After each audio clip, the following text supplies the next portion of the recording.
Today we are going to cover muscle imbalances, and we're going to go over basically what exactly a muscle imbalance is, how do muscle imbalances happen, what are the consequences of muscle imbalances, and how you can fix a muscle imbalance.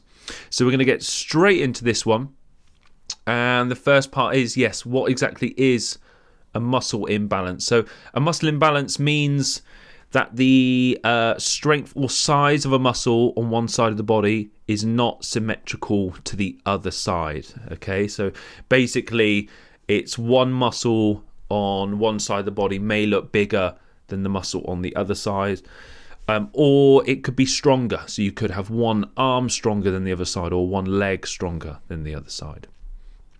So how do muscle imbalances happen? So muscle imbalances happen for all kinds of reasons, okay? So you could have an imbalance from playing certain sports like golf or tennis, okay? So they're sort of one-sided sports. You could have a dominant side because of things you did when you were younger. So for example, some working activities or habits.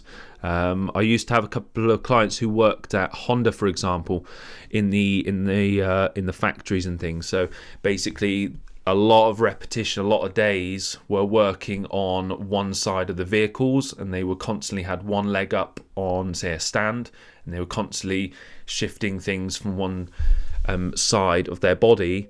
And they were doing this all day, and they wouldn't switch sides because they were on one specific side of the vehicle, so they had imbalances in their hips and even their core and posture.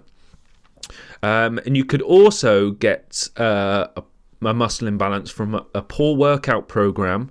So some exercises on your program, they could lead to muscle imbalances long term, and poor exercise technique. So your form in an exercise on one side of your body could be poor without you knowing, and this could cause an imbalance, and your mobility and flexibility. So, but a little note here is you need to find out whatever caused your muscle imbalance, and you need to make an effort to fix it. So have a think of, is there anything in my life that I'm doing that is, creating this muscle imbalance, and how can I fix this, basically? So what are the consequences of muscle imbalances? So muscle imbalances shouldn't be taken lightly. If you know you have one, you should try and sort this straight away. And, it could lead to bigger problems. So, for example, poor posture could lead to wrong spinal positioning. So you could have like a tilted spine to one side. And this could lead to issues walking, sitting, and even lying down. So you could get pain just walking or pain just sitting. And if you have pain just even lying down, that's not good. You don't want that.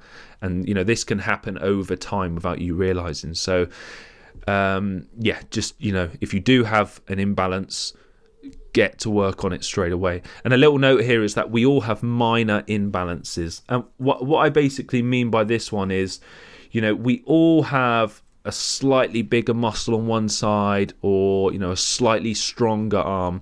It's gonna happen. No one is perfect, and all we can do is just focus on the major muscle imbalances. So if you have a muscle that is bigger on one side, or you noticeably have a stronger arm or leg on one side, then it's time to do something about that.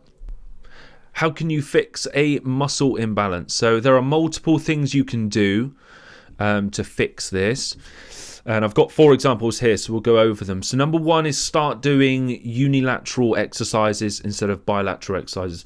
And what I basically mean by this is doing single arm work or single leg work. And you can do this with dumbbells or cables or things like that. Basically, you don't want your stronger arm dominating the movement, especially with things like machines and barbells. Say, for example, you have a weaker arm and you're doing a barbell chest press.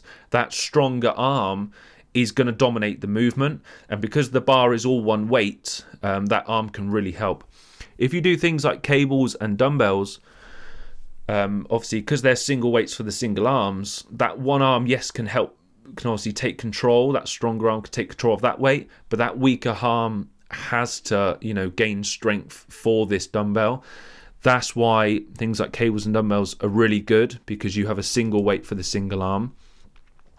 And basically, yeah, I would reduce your machines and barbell work and focus on single arm only. Okay. And this brings you on to the next one, is number 2, is only complete the reps and sets the weak side can do. So say, for example, you're doing these dumbbell movements and one arm can easily get 10 and the other arm can only get, say, 7 because of the weakness. Always do what the weak side can do. So go for the movement together, and if the weak side struggles on rep number 7 and the other arm found it easy, you're going to have to stop there. You're only as strong as your weak side. Okay, you have to think of it like that. And then in time, when this eventually can get to 10, and the other one already can get to 10, but when this can get to 10, then you know they're evening out. There's no point in doing reps and then just continuing with the strong arm, because the muscle imbalance is just the distance between both arms is just going to increase, and your aim is to make them even. So always do what the weak side can do until eventually it catches up. And number 3, focus on the form of the exercise. So this is quite an important one. So say, for example, you were training legs and you had a weaker leg compared to the other leg. Say, for example, you did something like a lunge. You really want to check the form, okay? And this goes with any exercise. But you want to be checking that your body's in the correct position and that the weights are in the correct position. So say you go for that lunge on your strong leg, and you got maybe it's sometimes obviously helpful to have like just someone to watch you, like a PT or a friend, or even do a video so you can see. But when you take that lunge with your strong leg, you will see your body's position and how you go down and how you go up. When you do this with your weaker leg, you'll probably see that maybe the positioning is slightly different. Maybe you're not pushing from the right area. Maybe your body's, tilted maybe to make it harder for you. Or maybe you've taken a shorter step instead of a longer step. These are the types of things to focus on when you're doing these.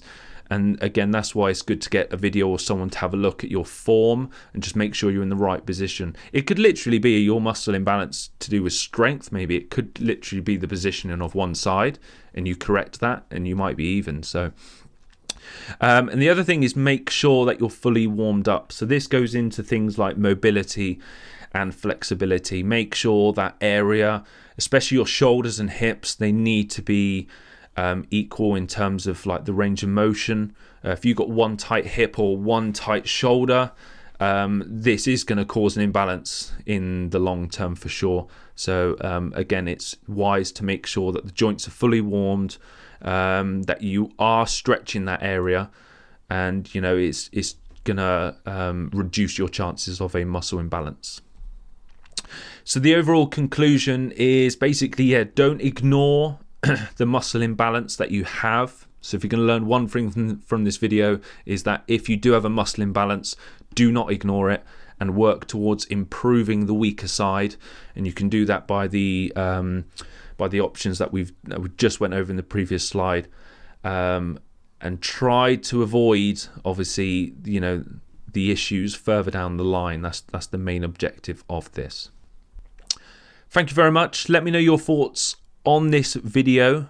Again, if you do have any questions, drop us an email, give us a follow on the socials as well. Make sure you like the video and subscribe to the channel, and I will see you very soon.